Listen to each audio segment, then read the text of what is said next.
dangerous.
Captain Claire Revelt, I presume? It's a pleasure to make your acquaintance. I've heard much about you. It's an honor, Lord Alberea. Please, no need for formalities between us. Rufus is fine. Still, you seem puzzled as to what I'm doing in Ruhr, or to be more specific, how I got here. Do I assume correctly? The country's railways are completely under your control. Had I taken a train, you would have known it. And yet, there are no signs I passed through Ruhr Airport either. The truth is more mundane than fantastic. I arrived aboard the Alberea family's private airship, which currently sits just off a highway on the outskirts of the city, awaiting my return. Blind spots are an unavoidable reality. We all have them. As on the ball as you are, you do well not to overestimate your own superiority. After all, the hardest falls are the ones we don't see coming. I'll be sure to keep that in mind. Now, isn't it time both sides withdrew and removed those unsightly vehicles from the streets at once? A provincial army must conduct itself with valor and grace at all times. Would you not agree?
I can't believe your family has the top 2 floors of a world-class high-rise all to itself. Yeah, even high-ranking nobles would trip over themselves to secure a luxury suite like this. I was afraid you guys would react exactly like you just did. That's why I just kept my mouth shut. Sure, it's large, but it's so pointlessly large for just 2 people. And the only servant we have is Sharon. If you have Sharon, that's the only maid you need, even for a place this big. You said it. Well, we'll be guests here for the next 3 days, so thanks for having us, Elisa. Well, of course. Don't mention it. My. Is it just me, or do I detect more than a hint of red on Lady Elisa's fair visage? Could she be embarrassed? I am not. We're here on a field study, so could we at least try to take this a little more seriously? I'll lighten up, Machias. It just wouldn't be a proper field study without one of us getting embarrassed about our family.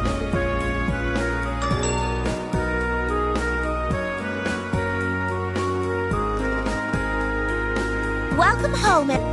Feels nice to be back. I'll just ignore how you popped up to greet us the moment we walked through the door. Now, if you'll just follow me.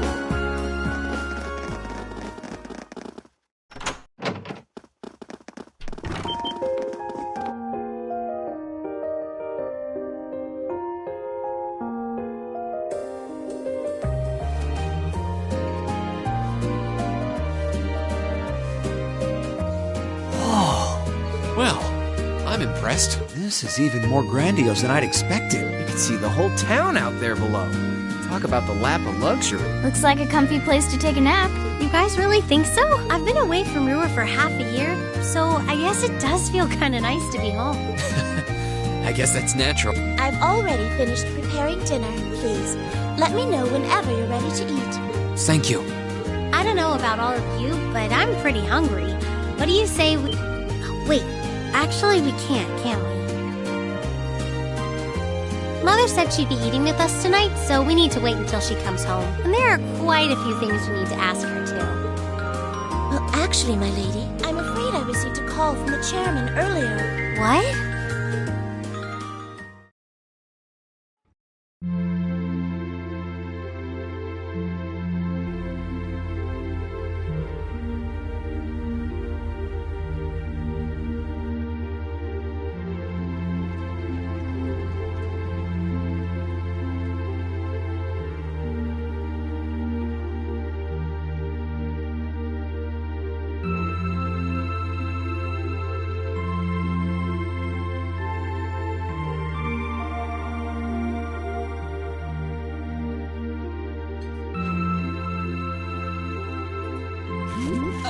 Elisa, if you wolfed down so much food so quickly...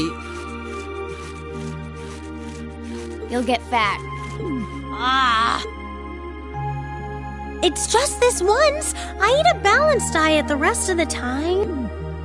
But you've been bolting down every course so quickly, I'm surprised you haven't inhaled your napkin. Maybe we're gonna need to rethink your stage outfit for the concert.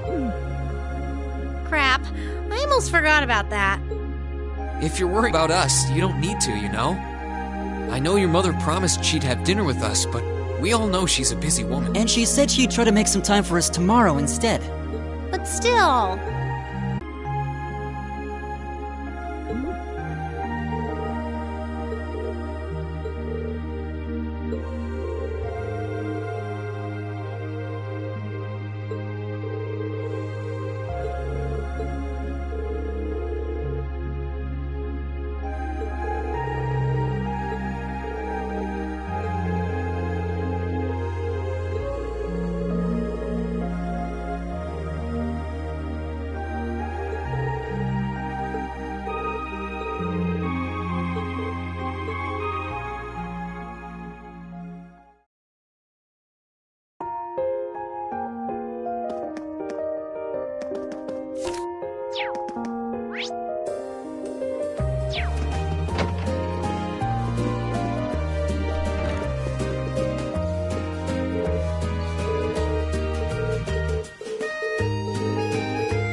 Little, yeah. Seeing you like that just kind of reminded me of that night in Nord. Oh, right. Oh, I'm so pathetic. I keep going on about how I'm going to be independent, but then I get all worked up over something as trivial as this. Seeing the city from above at night is really something, though. And to think, you got to take in a beautiful view like this every night growing up. Yeah, I guess so. It used to be my grandfather, my father, and my mother here. Then after my father died, Sharon joined us. But through the years, my family has always enjoyed seeing the lighted windows of Ruhr at night. Something that never changed. I guess it is to you what Ymir's mountains are to me. Maybe every family has something like that. Still, first my grandfather left, and now Sharon and I aren't here most of the time either. Mother just stays here all on her own. Every time I think of that, I just feel like crying. I can't understand why she chooses to be so alone. I thought so. You're not just angry at her then. Well, she gets under my skin, that's nothing new. But if I was in her place, I don't know how I'd cope. I couldn't live like she does, losing herself in her work all alone with no friends or loved ones. She wasn't like that before, back when my dad was still alive. She's always been a career woman, but back then she was kind, funny. But ever since Dad passed away, she hasn't been the same. Work became her life. She pushed Grandfather out as chairman, all for what? More work? I've never seen her indulge herself. Not even once. If she isn't dining with some business partner, she eats nutrition bars instead of meals. Sharon scolds her for it, but that's how she is. And that's why I'm scared. I don't want life to just pass her by. That's really sweet, Elisa. Where did that come from? You're always looking out for the people in your life. Even when they get on your nerves, you still care about them. It's like... Heck, I still remember how you told me off for hurting my sister's feelings. You've been keeping an eye out for Milliam all this time, too. And you should know that we're all really grateful to you for it. Especially me. I'm worried about what's happening here in Ruhr, too. This is your home, and your mother might be caught up in whatever's going on. I think we should look into it. What do you say? What? But with all our field study tasks, where would we find the time? Why not do it while we're out handling those? Making some headway is always better than making none, right? I mean, I'm not the only one who feels this way. Everyone else does too. Fee cares. So does Elliot. Machias does too. Even Crow's been concerned about you. We can use our time in the city to poke around and find out more about what's going on. You know, kind of like we always do. Well, if you say so, but I'll save the thanks for later. I doubt Sharon will tell us anything, no matter how much we pester her. But I'll ask around and see if anyone I know has any idea what might be going on. It shouldn't be too late to give some of them a call at least. All right, I'll leave the info gathering to you. Once we get our task list tomorrow, we can discuss how we want to do this. All right. Anyway, I think I'm going to start calling my contacts. Oh, and one more thing. If I were you, I wouldn't go around stroking girls' heads like that. I mean, you don't just go whispering sweet nothings into any girl's ear, do you? This isn't so different, really. Huh? I guess you're right. Sorry. It's something I always did to my sister when she was feeling down. But now that you mention it, she did seem to resent it more as she got older. But when I stopped doing it, she called me insensitive and got all upset anyway. I think your sister and I would have a lot to talk about. But anyway, I'll see you later. All right.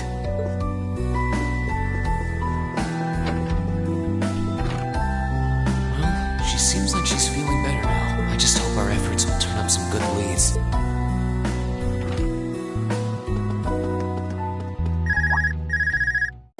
Huh? Call for? I guess it would, seeing as we're right in the headquarters of the company that built these. Maybe it's the instructor. Hello, Reen Schwarzer. Oh, good, it went through. Glad I was able to get your number from Milliam. Is this Captain Claire? It is. I apologize for calling so late. Are you free right now? Yeah.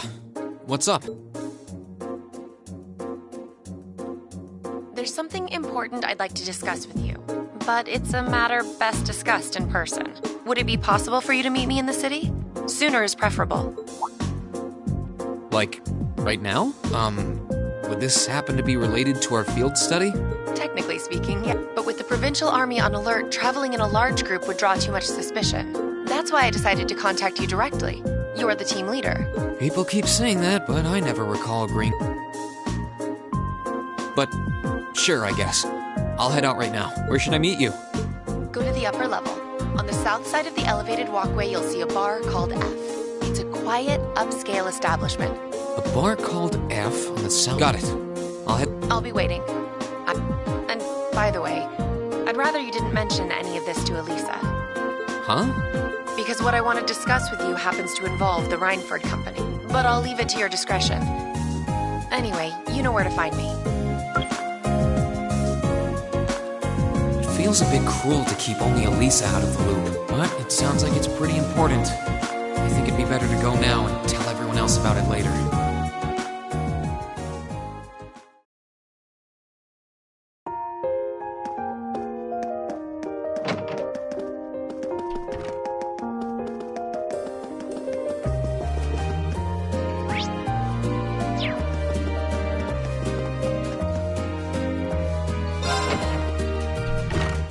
I need to leave, but I don't want to leave the front door unlocked. But if I ask someone to lock up behind me, they'll want to know where I'm going. I guess I might have to tell Elisa where I'm going after all. Will you be stepping out? Sharon? There's no need to explain. Not to worry, Masterine. Your secret's safe with me. So enjoy your night to the fullest. Wait, what?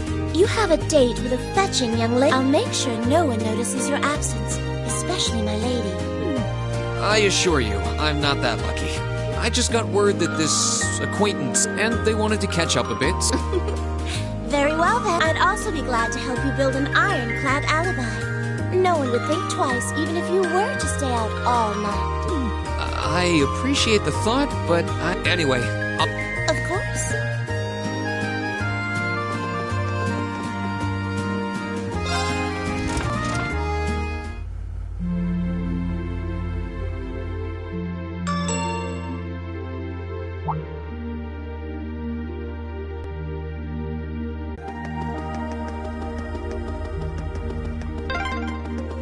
This is where Claire said to meet her, right? yeah, this looks like the place.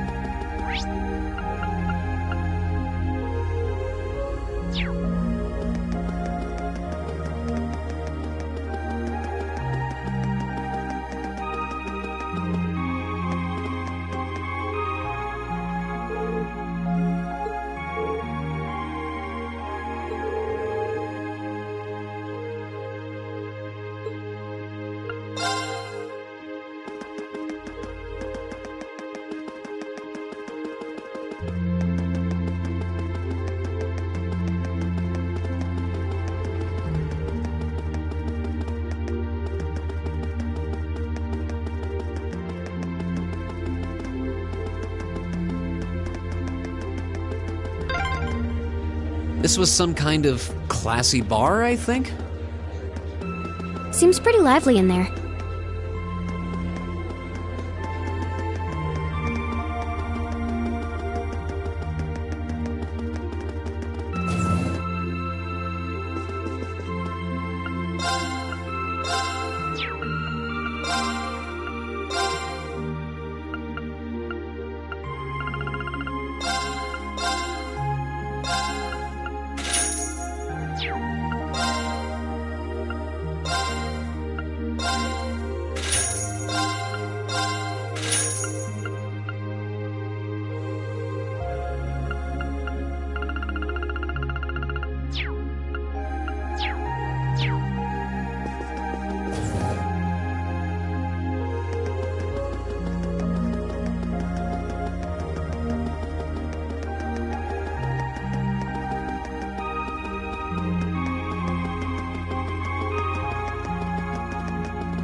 This city's got a nice feel at night. Yeah, it's really pretty.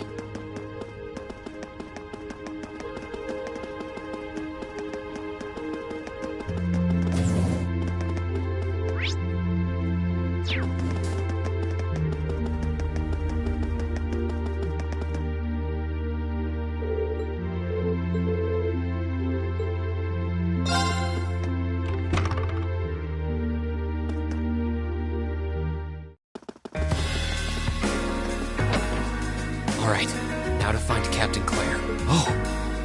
What?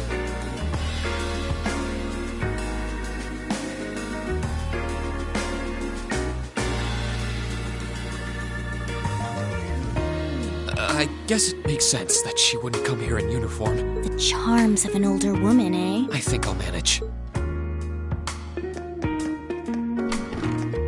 Sorry I kept you waiting. Don't worry about it. Oh, Hi. Yeah, I kind of ran into her on the way here and told her she could come along. That's not a problem, is it? not at all. I assume you've been surveying the town while acting as Rain's bodyguard. Sounds like you've done your homework. The intelligence division has told me a little.